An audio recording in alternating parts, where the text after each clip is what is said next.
ये नहीं कहा कि आपने क्यों विरोध किया, किसी ने कोई टीका टिप्पणी नहीं की। ठीक है, उनको अच्छा नहीं लगा, विरोध किया, हमको कानून अच्छा लग रहा है, हमारे हित में अच्छा लग रहा है, हम लोग उसका सपोर्ट कर रहे हैं, बस अपने अपने अधिकारों की बात है। तो ये मेरा आप सबसे निवेदन है, आप चूंकि इस बात को लिखें अपने समाचार पत्रों में, शहर में हमारी सामाजिक सुरक्षा, सामाजिक सौहार्द जो है वो बिल्कुल बनना चाहिए और हम सब लोगों का कर्तव्य दायित्व है। एक बात और हमारे राजकुमार भाई साहब, जैसे EWS का जो 2019 में केंद्र सरकार बिल लेके आई थी, उसका किसी भी OBC SC ST किसी नेता ने, किसी सामाजिक संगठन ने, किसी भी जो बुद्धिजीवी SC ST के व्यक्ति ने, कोई ने विरोध नहीं किया, बल्कि हम लोगों ने स्वागत किया, क्योंकि सभी वर्गों में वास्तव में आर्थिक रूप से कमज़ोर हैं, उनको न्याय मिलना चाहिए। और अभी UGC का जो जहाँ पे अभी KP भाई बोल रहे थे विरोध किया, तो किसी ने फेसबुक पर टिप्पणी किसी ने नहीं की। अब हम भी ये चाहते हैं कि हमारे जो अभी आंदोलन चल रहा है इस पर कोई टीका टिप्पणी नहीं करें, सामाजिक स्वार्थ बगड़ता है। ये तो अभी 4 दिन की लड़ाई, हमको और आपको ज़िंदगी भर 40-50 साल हो गए, अभी 50 साल 30 साल अपने ज़िंदा रहेंगे जब तक, और हम एक दूसरे के 50 बार काम में आएंगे, एक दूसरे के शादी ब्याह, अपन व्यावसायिक रूप से भी एक दूसरे से जुड़े हुए हैं, सामाजिक संस्थाओं में भी मिलते रहते हैं। तो बेमनस्ता ना हो, क्योंकि इंसान किस दिन के लिए आया, और हमारी कोई व्यक्तिगत किसी से कोई लड़ाई नहीं है। सरकार से हम पॉलिसी जो बनाई है उनसे हम इस बात को रख रहे हैं, इसमें किसी को बुराई और बेमनस्ता नहीं होनी चाहिए दिमाग में। ये हमारा क्लियर कॉन्सेप्ट है, इसमें कोई लड़ाई झगड़े वाली कोई बात नहीं हो। और ये कार्यक्रम अभी हो रहा है, हमारे मनोज जी ने बोला, व्यवस्थित एक पूरा सिस्टमेटिक कार्यक्रम होगा, और अपनी अब यहाँ से मांग उठाती हुए भारत सरकार को कलेक्टर के माध्यम से ज्ञापन देंगे। ना कोई शोर शराबा, न हुआ अल्लाह, न कोई किसी प्रकार का मंच पे कोई टीका टिप्पणी किसी प्रकार के हम लोग किसी वर्ग जाति धर्म संप्रदाय के खिलाफ हम लोग बोलने वाले नहीं हैं। हमारी क्लियर कॉन्सेप्ट है, 8 मांगों को लेकर हमारा जो अभी आंदोलन होने जा रहा है, ये आपके माध्यम से हम अभी प्रयोग में भी दे रहे हैं। एक तो सबसे पहला मांग है UGC का पूर्ण रूप से लागू करें, OBC का 13% मध्य प्रदेश में होल्ड हटाया जाए। दूसरा, OBC की विधानसभा लोकसभा में आरक्षण लागू किया जाए, और देश में जाति जनगणना का OBC का कॉलम जोड़ा जाए। अभी जो केंद्र सरकार ने बिल लेके आई है उसमें जो कानून उन्होंने अभी केंद्र सरकार ने उसका वो निकाला है कि उसमें OBC का कोई कॉलम नहीं है, जनगणना होना अप्रैल के महीने से, तो OBC के जनगणना का कॉलम उसमें शामिल किया जाए। OBC पे कितना धन धरती राज पाट की क्या हिस्सेदारी है पूरा क्लियर उसमें दिया जाए। और हमारा नारा, जिसकी जितनी संख्या बार उसकी इतनी हिस्सेदारी भागीदारी। और SC ST OBC के जो पद है भारत सरकार में भी 90 लाख पद है, मध्य प्रदेश में 5 लाख पद खाली पड़े हैं, वो भरे जाए। और ये ग्वालियर हाई कोर्ट में संविधान अम्बेडकर की मूर्ति वाला है। और दूसरा एक और बड़ा मुद्दा है प्राइवेटीकरण। देश में प्राइवेटीकरण हो रहा है, उस पर सरकार तत्काल रोक लगाई जाए। ये सभी जाति वर्ग और आने वाले भारत के युवाओं के भविष्य के लिए खतरे की घंटी बज रही है। इस पे तो मैं मीडिया से भी समर्थन चाहता हूँ, सामाजिक संस्थाओं से हम लोग समर्थन चाहते हैं। इसको हम अभी उसके माध्यम से, मंच के माध्यम से, और राष्ट्रपति से हम लोग मांग रखना चाहते हैं। ये हमारी बेसिक मांग है। सरकार शिक्षा स्वास्थ्य निःशुल्क करें। जैसे ये UGC बिल को लेके सुप्रीम कोर्ट में रिट दायर हो चुकी है, सरकार अपना पक्ष रखे, कोर्ट में जाकर सरकार अपना गंभीरतापूर्वक अपने वकील खड़े करे, अपना पक्ष रखे। UGC का हम जो लेके नियम कानून लेके आए, उसमें बहुत पहले से हमारे देश में इस प्रकार की मांग चल रही है, और ये 85% आबादी जो इतनी जोर से मांग कर रही है, अगर उसके हित में कोई कानून आ रहा है, और सभी के हित में मैं समझता हूँ कानून है, तो सरकार से भी हमारा ही निवेदन है कि सरकार अपनी जो बात जो है माननीय सर्वोच्च न्यायालय के समक्ष इस बात को रखे, और बहुत जल्द इसके परिणाम रिजल्ट बहुत जल्दी आ सरकार रखेगी जब सुप्रीम कोर्ट मांगेगी, ठीक है ना? क्यों नहीं मांगेगी? मगर ये अपना जो काम करना 28 तारीख को, जैसे आपको मैं आपको बता देना चाहता हूँ, हम सर्वप्रथम तो सरकार को धन्यवाद भी दे रहे हैं इस बात से कि UGC नियम लेके आए। ये बहुत दिनों से इसकी मांग थी। अब मामला सुप्रीम कोर्ट में गया है, तो उसकी भी आने वाली जो कार्रवाई सरकार की तरफ से जो होना है, सरकार की तरफ से अपनी जो बात रखना है, वो सरकार शीघ्र यथोचित बात अपनी रखे। और दूसरा, इसके बाद जो मैंने अभी मेन मुद्दा कहा आपसे कि हमारी सरकार द्वारा 27% आरक्षण मध्य प्रदेश में दिया गया है। हमारी 52% आबादी है, और 52% आबादी में भी 27% आरक्षण, इसके बाद भी 14% वर्तमान में लागू, 13% आरक्षण होल्ड कर रखा है। उसके कारण हमारे 1,20,000 बच्चे जो कि 7 साल से जो जिनकी नौकरी लग गई है, कोई शासकीय तमाम कितनी मेहनत के बाद किसी के बच्चे नौकरी लग पाती है, इसके बाद भी वो लोग 7 साल से जॉइनिंग नहीं दे रहे हैं उन लोगों की। तो हमारा एक वो भी है कि आप 13% हमारा होल्ड हटाइए, और उसमें आप जो हमारे 1,20,000 बच्चे हैं उनको सीधे जॉइनिंग मिले, ये हमारा उद्देश्य है।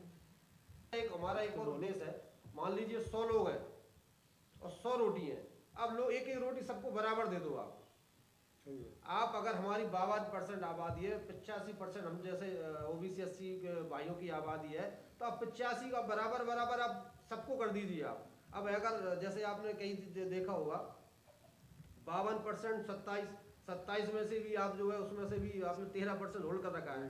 सीधा हमारा उद्देश्य है जिसकी जितनी संख्या भारी उसकी उतनी हिस्सेदारी, ये हमारा उद्देश्य है, यही हमारी मांग है। दोष है हमारी लड़ाई सरकार से है, हमारी किसी जाति धर्म संप्रदाय से लड़ाई नहीं है। और अब मंदिर मठ मस्जिदों की जो लड़ाई है वो चूँकि सामाजिक संस्थाएं और सामाजिक अलग प्रकार के लोग होते हैं जो धार्मिक अलग अलग जो, जैसे मान लो मुस्लिम समाज की बात है तो उनके जो मौला होते हैं, उनके जो हमारे हिंदू धर्म में जो बाबा संत होते हैं या जो पैगंबर होते हैं, वो सब इन चीज़ों को उठाएं। हमारी लड़ाई संपूर्ण संवैधानिक अधिकारों के लिए, क्यों राजकुमार, हमारा ये किसी जाति धर्म संप्रदाय मंदिर मस्जिद की हमारी लड़ाई नहीं है, ये हम मीडिया के सामने स्पष्ट करना चाहते हैं। और न हम किसी जाति को टारगेट करके कार्यक्रम कर रहे हैं।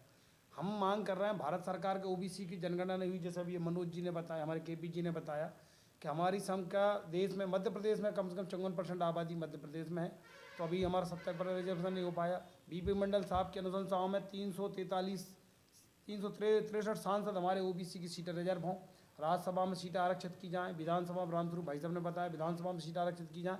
यूजीसी का जो कानून बना है उसको अच्छा है, अगर उसको खराब है तो उस पर पुनः एक बार विचार किया जाए, उसमें संशोधन किया जाए, सारे वर्गों को उसमें समावेश किया जाए, सारे वर्गों को विश्वास में लिया जाए। इसकी बिल्कुल हम तहे दिल से स्वागत कर रहे हैं, सरकार ले, हम लोग सब समर्थन में हैं, सारे विधायक मंत्री सांसद भी समर्थन में हैं, हम किसी जाति धर्म संप्रदाय के खिलाफ नहीं है। यूजीसी का मामला है, जाति की जनगणना का मामला है, 13% होल्ड, जैसे हमारे केपी भाई ने बताया 13% बच्चे, हमारे 1.25 लाख बच्चे फंसे हैं, हम लोग लंबे समय से आवाज़ को उठा रहे हैं। हमारे SC ST OBC के बैकलॉग पद मध्य प्रदेश में ही कम से कम 5 लाख पद खाली पड़े हैं, देश में 90 लाख पद खाली पड़े हैं OBC की SC ST के सरकारी भर्तियों में, वो हमारी मांग है।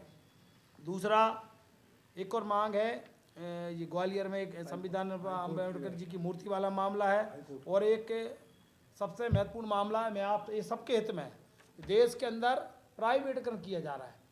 मैं अभी 7 दिन गुजरात के दौरे पे गया, प्राइवेटीकरण का मतलब बड़े बड़े कॉर्पोरेट कंपनियों को लाभ पहुंचाना है, सरकारी विभाग को खत्म किया जा रहा है, जो SC ST OBC general minority सारे वर्गों के लिए उनके बच्चों के भविष्य पे कुठाराघात है। ये हम केंद्र सरकार से कई बार हम 2018-19 से आवाज़ को उठा रहे हैं, और आज आपकी मीडिया के माध्यम से हमारे सभी लोग मंच पे भी इस बात को उठाएंगे। प्राइवेटीकरण देश में बंद होना चाहिए, क्योंकि सरकारी नौकरी नहीं रहेगी, हमारे पावर अधिकार खत्म कर दिए जाएंगे, तो सब कॉर्पोरेट कंपनियां घराने पूरे देश को चलाएंगी। ये हमारे देश के लिए, हमारे आने वाली पीढ़ी के लिए, सबके लिए घातक है। इसको मीडिया के माध्यम से आप भी, जैन साहब आप भी उठाएं, हमारे अजय शर्मा जी भी बैठे हैं, आप बहुत वरिष्ठ पत्रकार हैं, हमारे गुप्ता जी बैठे हैं। हमारे देश में प्राइवेट, अभी मैं कह रहा हूँ सरकार ने 10 प्राइवेट मेडिकल कॉलेजों को उस पर दे दिया कॉन्ट्रैक्ट ठेका पे, सरकारी मेडिकल कॉलेजों को दे रहा है, सरकारी जिला अस्पतालों को दे रहा है सरकार। ये मानव समाज के लिए, सबके लिए घातक है। प्राइवेटीकरण पर तत्काल रोक लगे, और एक रोजगार गारंटी कानून देश में बनना चाहिए, जिससे बेरोजगारी खत्म हो। अभी रिसेंटली मध्य प्रदेश में विपक्ष के विधायक प्रताप ग्रेवाल ने आवाज़ उठाई, अभी 3 दिन पहले मैं पेपर में पढ़ रहा था कि मध्य प्रदेश में कितने बेरोजगार पढ़े लिखे हैं, 25,96,000 बेरोजगार, 10.5 लाख OBC के हैं, 6 लाख जनरल वाले हैं, 8 लाख कम से कम SC ST के खाली, मतलब जो बेरोजगार है जिनके पास डिग्रियों का पुलंदा है। 26 लाख बेरोजगार कौन बच्चे घूम रहे हैं मध्य प्रदेश, जिनके भविष्य बन सकता था, सरकार चाहे तो उनको अच्छा मौका दे सकती थी। इस पर हम लोग लंबे समय से काम कर रहे हैं। हमारी रोजगार की लड़ाई है, अधिकार की लड़ाई है, जाति गणना की लड़ाई है। UGC में समर्थन हम मांग रहे हैं सरकार से, और आप सब लोग बुद्धिजीवी हो, हम तो कहना चाहते हैं जो पॉलिसी में विरोध कर रहे हैं वो भी हमारे साथ आए। आप कैसा कानून बनाना चाहते हैं, हम उनको स्वागत कर रहे हैं। सभी जाति धर्म संप्रदाय को उसमें बराबर मौका मिले और किसी का शोषण ना हो।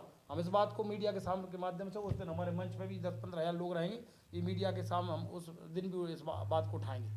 तो हम किसी जाति धर्म संप्रदाय के खिलाफ नहीं है। हमारे यहाँ के मध्य प्रदेश के मुख्यमंत्री जी से, यहाँ के विधायक सांसद से, तो देश के राष्ट्रपति प्रधानमंत्री सभी से हम लोग मांग करते हैं, इस कानून को लेकर कुछ लोगों के दिमाग में भ्रांतियाँ अगर हैं, उन भ्रांतियों को ख़त्म किया जाए और नए सिरे से पुनः उस पर विचार करके एक अच्छा समावेशी कानून बनाया जाए। ये हम सरकार से मांग करना चाहिए। यही सब हम लोगों को उद्देश्य। क्यों सही बोल रहा हूँ? सर मेरा एक सवाल था, आप लोग 28 तारीख को आंदोलन कर रहे हैं UGC के समर्थन में, और आपने अभी कहा भी कि हम UGC में कुछ करेक्शन भी चाहते हैं, तो आप आपका स्टैंड ही हमें क्लियर नहीं लग रहा है। एक आप कह रहे हैं यूजीसी का हम समर्थन भी कर रहे हैं और उसमें आप करेक्शन की बात भी कह रहे हैं, तो ये क्या है पूरा आपकी एक हमें स्पष्टीकरण तो देखो, स्पष्टीकरण सरकार ने, केंद्र सरकार ने कानून बनाया है तो केंद्र सरकार क्लियर करे। अगर लागू नहीं कर रही या जो रोक लगा रहे हैं उन रोक लगाने वालों को भी बैठार के पूछे सरकार, सारे देश के सांसद विधायक पूछें कि इसमें क्या कमी है, और कमी है तो उसको पूरा किया जाए, और अगर कमी नहीं है तो तत्काल लागू किया जाए। स्टैंड क्लियर है हमारा, क्यों सही बोल रहे बताइए। इससे किया अभी तो न्यायालय जो रोक लगाई है, आप श्री में यहाँ जाओ, न्यायालय जो रोक लगाई है वो सही है या गलत? ऊपर ही हॉल। देखिए, न्यायालय में तो आप, मैं किसी भी के बात को लेकर न्यायालय में आप और हम स्वतंत्र हैं, कोई भी न्यायालय में जाएगा, न्यायालय उसको रोक लगा सकती है। न्यायालय फिर तारीख पे तारीख बढ़ाएगी, दोनों पक्षों की बात सुनेगी। न्यायालय का काम है दोनों पक्षों को सुनना, उसकी तारीख देना, उसके बाद में लास्ट में हियरिंग होकर फैसला होता है। ये न्यायालय का काम अपनी जगह है, लेकिन केंद्र सरकार ने कानून बनाया, उसमें केंद्र सरकार भी तो स्टैंड क्लियर करे। हम तो सभी राष्ट्रपति, प्रधानमंत्री और सांसदों को मेल कर रहे हैं, हमने ज्ञापन भी दिए हैं अलग अलग राज्यों में। पूरे अभी जबलपुर शायद पूरे संभाग में हम कार्यक्रम करके आए हैं। कल सूरत गुजरात में भी राष्ट्रपति को हमने ज्ञापन दिए, परसों हमारा अधिवेशन था। ये न्यायालय में रोक लगी है, ये कायदा से गलत लगी है, और अगर रोक लगी है तो रोक लगाने वाले सरकार से मांग करें उसमें क्या क्या संशोधन चाहते हैं, और हमारे SC OBC के जनप्रतिनिधियों को उसमें शामिल किया जाए, सामाजिक संस्थाओं को बैठ के उस पर विचार किया जाए, इस पर कोई ठोस निर्णय लिया जाए जिससे समाज में वर्गों में टकराहट की स्थिति न बने, सभी जाति धर्म संप्रदाय के लोगों को विश्वास में लेकर सबको न्याय मिले। सबके अपने अपने युग हैं, सबके अपने अपने आत्म स्वाभिमान सम्मान सबके हैं। ये हमारे वर्गों की, हमारे हितों की लड़ाई है, और जो लोग चाह रहे हैं कि उनके हितों के खिलाफ बात जा रही है तो हम उनका भी सम्मान कर रहे हैं, उनकी भी बात की भावनाओं का सरकार भी और सुप्रीम कोर्ट भी और जो राजनीतिक लोग हैं वो भी उनकी बात का सम्मान करें, और बैठ के एक समावेशी कानून बने, सबको साथ मिलेंगे। स्टैंड हमारा क्लियर है। मतलब अपन केंद्र सरकार को भी एक मैसेज देंगे और ज्ञापन देंगे कि अपना स्टैंड क्लियर करें। बिल्कुल जी, जी, बिल्कुल बिल्कुल बिल्कुल बिल्कुल जी, जी, बिल्कुल। बहुत- केंद्र सरकार से मांग है और नेताओं से मांग है, हम सुप्रीम कोर्ट से भी मांग करने चाहते हैं। अगर रोक लगी है तो उसमें कोई ऐसा निर्णय सुप्रीम कोर्ट दे जिससे एक दोबारा पुनः विचार कर अच्छा कानून बने। और यूनिवर्सिटियों में जो दंगा फसाद होते हैं, जो बच्चों के साथ शोषण होता है, मैं तो कहता हूँ EWS यही सामान्य वर्ग के बच्चे भी हैं जो गरीब हैं, उनके मैं भी कॉलेजों में पढ़े, हम लोग सब यहाँ देखे हैं, गरीब का बच्चा सबसे पीछे बैठता है। कई पैसे वालों के लोग जिनकी धनक है, इनके विधायक मंत्री सांसद है, कलेक्टर कमिश्नर, अब चूंकि पहले प्राइवेट हॉस्पिटल स्कूल नहीं थे, सरकारी में ही हम सब लोग पढ़े। मेरे साथ कलेक्टर का बच्चा पढ़ा, विधायक मंत्री का हम लोगों के साथ पढ़े हैं। उनके बच्चों का अलग रुतबा रहता था। हम लोग एक मध्यम वर्गीय किसान परिवार से हम पीछे बैठे हैं, हमारा मतलब मानसिक टॉर्चर करके हमको पीछे किया जाता है। मैं इस बात का प्रैक्टिकल हूँ, क्योंकि हम पूछो सभी लोग होता है, सभी वर्गों के बच्चों का होता है। तो ये कानून महत्व सख्त बना है, सभी वर्गों को समावेश करके। UGC तो एक मुद्दा खड़ा किया गया है, या तो हो सकता है भाजपा की दिमाग को पॉलिसी ऐसी चल रही हो जिससे एक बवाल खड़ा किया जाए, OBC की जाति गणना का ध्यान भटकाने के लिए, प्राइवेटकरण पर रोक लगाने के लिए, सब चीज़ों का ध्यान भी हो सकता है। अब हम चूंकि जितनी बातें नहीं सोच सकते, वहाँ बहुत बड़े थिंक टैंक सरकार को चलाने वाले लोग हैं, वो जितना सोच रहे कर रहे हैं, हम हो सकता है सपना भी न देख पा रहे हैं। नहीं तो वही तो मैं, एक तो आप UGC पे कई सवाल भी खड़े कर रहे हैं और आप कह रहे हैं कि हम UGC के सपोर्ट में आंदोलन भी करेंगे, तो दो स्टैंड में एक मंच से कैसे? या तो आप ये कहें कि हम स्टैंड है UGC कानून लागू हो, उसमें कोई अगर फेरबदल की गुंजाइश हो तो सारे वर्गों को विश्वास में लेके केंद्र सरकार, सांसद, विधायक, सुप्रीम कोर्ट उसमें पुनः विचार करके उसका कोई अच्छा रास्ता निकाला जाए, लेकिन ये कानून लागू होना चाहिए। ये लागू हमारे हो, स्टैंड के लिए। जी हम कह रहे हैं लागू हो, लागू होना चाहिए, बिल्कुल लागू होना चाहिए, हर हालत में चाहिए। बिल्कुल। लागू होना चाहिए। UGC टोटल लागू होना होना चाहिए। चाहिए। UGC के समर्थन में है और हम सब लोग इस बात के लिए अभी ज्ञापन भी देंगे सरकार को। और सरकार के हमारा स्टैंड, हमारा हित, सरकार के को भी धन्यवाद देना चाहते हैं कि सरकार UGC कानून लेकर आई है। इसमें कहीं ना कहीं अगर किसी भी कॉलेज की बात करें, यूनिवर्सिटी की बात करें, अगर किसी के बच्चे के साथ मतभेद होता है या उसके साथ किसी प्रकार की, जैसे मान लीजिए उसने पेपर्स दिए और उसमें पेपर्स में 80 नंबर का पेपर दिया, अगर उसको जानबूझ के उसका पेपर में अंक उसको 50 दिए जाते हैं, 60 दिए जाते हैं, तो उस बच्चे को ये अधिकार रहे कि यार वो कम से कम ऊपर जाके कमेटी में अप्लाई करे कि आप, मैंने ये पेपर दिया था, उसकी आप कमेटी जांच की जाए कि मेरे नंबर वाकई में 60 आए या मेरे को 80 आना था। तो इसके लिए जो कानून बन रहा है, अच्छा कानून है भाई। जब हम अगर मान लीजिए किसी प्रकार की गलती करेंगे ही नहीं तो कहाँ से अगर कानून हमको बेकार लगेगा? तो कानून का हम समर्थन करते हैं, UGC का हम समर्थन करते हैं, सरकार के सदन पर हम समर्थन करते हैं। सरकार UGC ने हम लेके आई, और आप सबके माध्यम से साथियों, आप हमारे शहर के प्रमुख जन, वरिष्ठ जन पत्रकार महोदय बैठे हैं, आपके माध्यम से मैं हमारे अशोकनगर जिले के हमारी समस्त वर्गों से, समाज के भाइयों से मैं निवेदन करना चाहता हूँ कि हम लोग पिछड़ा वर्ग SC ST के लोग अपने हक अधिकारों की बात कर रहे हैं, ना कि हम किसी वर्ग का, किसी धर्म का, किसी समाज का विरोध कर रहे हैं। अब आजकल मैं चूंकि सोशल मीडिया पर देखता रहता हूं, उन सोशल मीडिया पर फेसबुक ब्यूरो को भी मेरा एक संदेश है, आप कृपया सोशल मीडिया पर किसी भी वर्ग, किसी भी समाज या OBC SC ST के खिलाफ इस टाइप की टिप्पणी ना करें। मेरा OBC SC ST के लोगों से भी निवेदन है, आप इस प्रकार की सोशल मीडिया पर कोई टिप्पणी न करें कि हमारी समाज की सामाजिक अभी देश में एक 13 जनवरी को कानून पारित किया गया भारत सरकार में, UGC मामला, जो राष्ट्रीय स्तर पर विश्वविद्यालय grant commission, university grant commission में कुछ ऐसी भ्रांतियाँ बीच में आई कि वहाँ पे आपस में स्टूडेंट छात्रों में टकराहट की स्थिति बनती है और उनकी जो भर्तियां होती हैं, हॉस्टल के कुछ इशू होते हैं, कुछ बच्चों ने सुसाइड भी किया, तो कुछ लोग सुप्रीम कोर्ट भी गए। भारत सरकार के सभी सांसद विधायकों की मांग भी रखी गई थी, तो इस पर लंबे समय से सरकार विचार कर रही थी, उसको लेकर कानून लेके आए। UGC के समर्थन में हम लोग अभी 28 फरवरी को केंद्र सरकार से और राष्ट्रपति से मांग करने के लिए हमारा एक संविधान बचाओ आरक्षण बचाओ, हम लोग एक रैली के माध्यम से ज्ञापन सौंपना चाहते हैं, जो SC ST OBC माइनॉरिटी, अल्पसंख्यक और EWS के सभी जो गरीब तबके के लोग हैं और जिनके साथ भेदभाव किया जाता है, तो किसी के साथ भेदभाव ना हो। देश की 78 साल बाद भी अभी ऐसी बहुत सारी घटनाएं हमारे देश के अंदर, हमारे प्रदेश के अंदर, हमारे बच्चे जहाँ कॉलेज यूनिवर्सिटी पढ़ते हैं सबके साथ होता है। तो ये देश संविधान से चलता है। हम चाहते हैं कि संविधान में सबको बराबर का हक अधिकार मिले। जहाँ भी शोषण हो रहा है उन पे कड़ी निगरानी रखी जाए, इसके लिए कानून पारित किया गया है। उस कानून पारित होने के बाद बीच में कुछ नेताओं ने, कुछ संगठनों ने और कुछ संस्थाओं ने इस प्रकार का नैरेटिव सेट किया जिसमें समाज में एक बेमनस्ता और एक आपसी टकराहट की स्थिति बनाने का प्रयास किया गया। इसको हम समाप्त कर एक भाईचारा बनाने के लिए हम केंद्र सरकार से, राष्ट्रपति से और देश के जो हमारे जनप्रतिनिधि हैं, लोकसभा, राज्यसभा के सभी विधानसभा के विधायकगण, सांसदगण, उनसे हम मांग करना चाहते हैं कि समानता का कानून बने, किसी भी जाति, धर्म, संप्रदाय में टकराहट की स्थिति न बने। इसको लेकर हम लोग इस प्रेस कॉन्फ्रेंस का आयोजन कर रहे हैं। हमारे साथ रामस्वरूप सेबरे जी हैं, आयोजन कमेटी के संयोजक, हमारे KP सिंह यादव जी, यहाँ के यादव महासभा के जिलाध्यक्ष हैं, हमारे मनोज भैया जी हैं, हमारे धागड़ समाज के जिलाध्यक्ष भाई सत्येंद्र जी हैं। सभी हम SC ST OBC के लोग मिलकर एक ज्ञापन के माध्यम से एक मंच लगाकर सरकार तक अपनी मांग रखेंगे। इसको लेकर हम लोग प्रेस कॉन्फ्रेंस आयोजित कर रहे हैं। क्यों जी सर, तो हमारे जो शोषित एवं वंचित वर्ग के जो दीना भाना जी, एक जो महापुरुष रहे हैं, उनकी जयंती है, तो उसको भी धूमधाम से मनाने का सभी वर्गों ने संकल्प लिया है। उस दिन हम जयंती कार्यक्रम भी रखा है।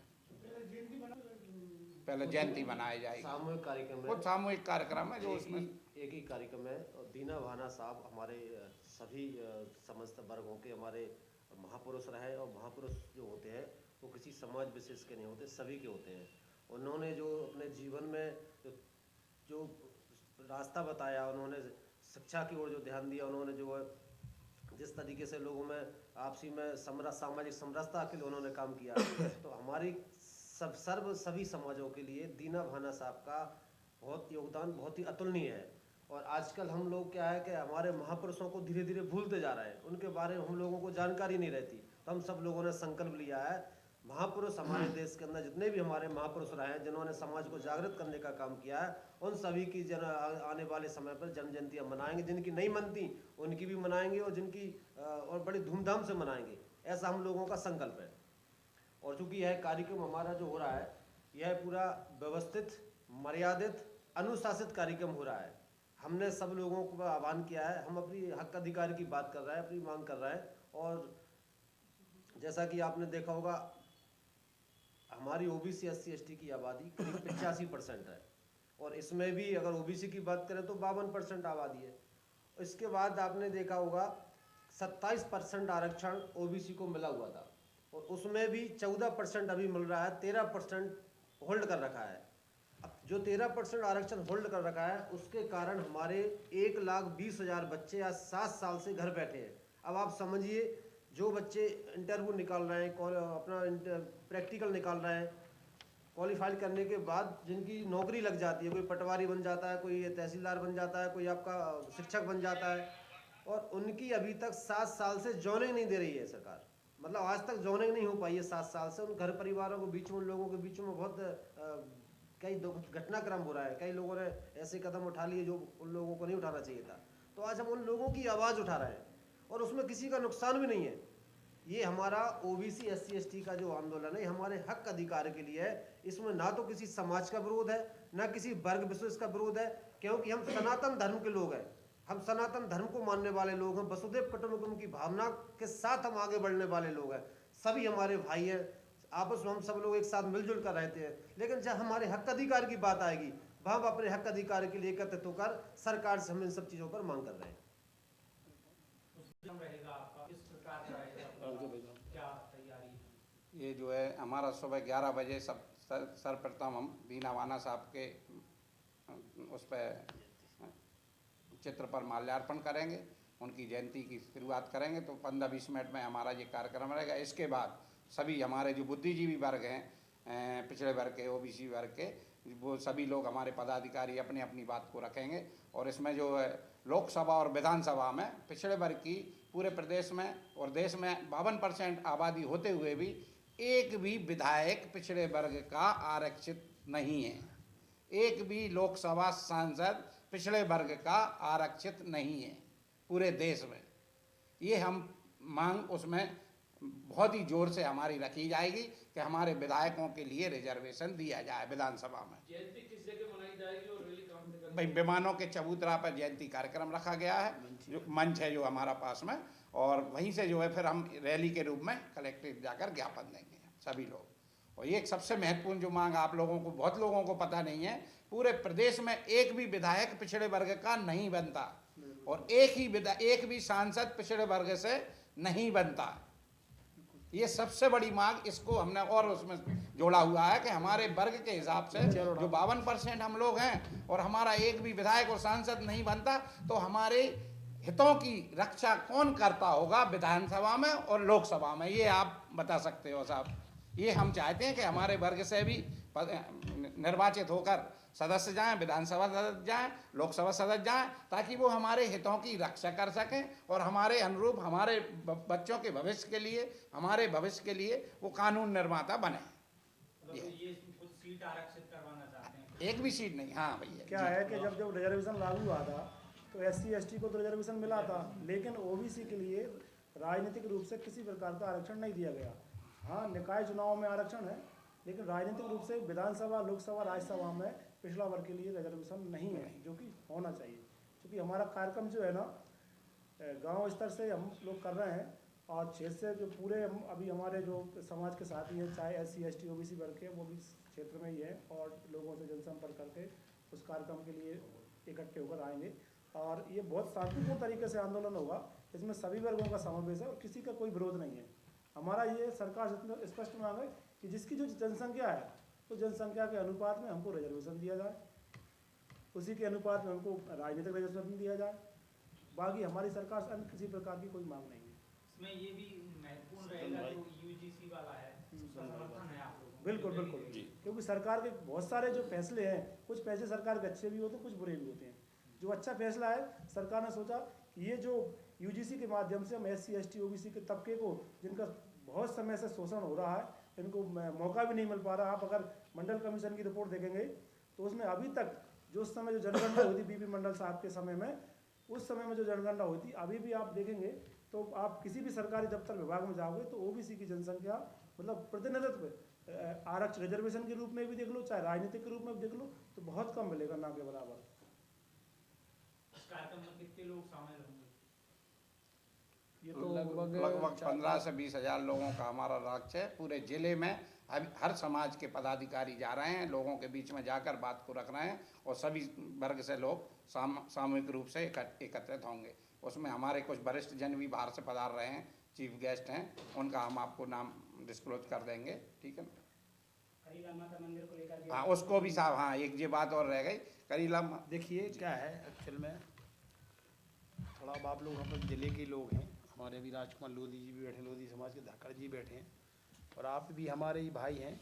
हम मीडिया के अंदर से स्पष्ट कहना चाहते हैं, हमारी लड़ाई अभी वर्तमान में केंद्र सरकार में जो पॉलिसी बन रही है उसको लेकर है, राज्य सरकार में जो पॉलिसी बन रही है उसको लेकर है, SC ST OBC के संपूर्ण संवैधानिक अधिकार में हम लोग काम कर रहे हैं। हम इसमें किसी भी जाति धर्म संप्रदाय के मुद्दे को लेकर कोई काम नहीं करना चाहते, स्पष्ट मीडिया के माध्यम से कहना चाहते हैं। हमें किसी जाति धर्म संप्रदाय से कोई न राग है न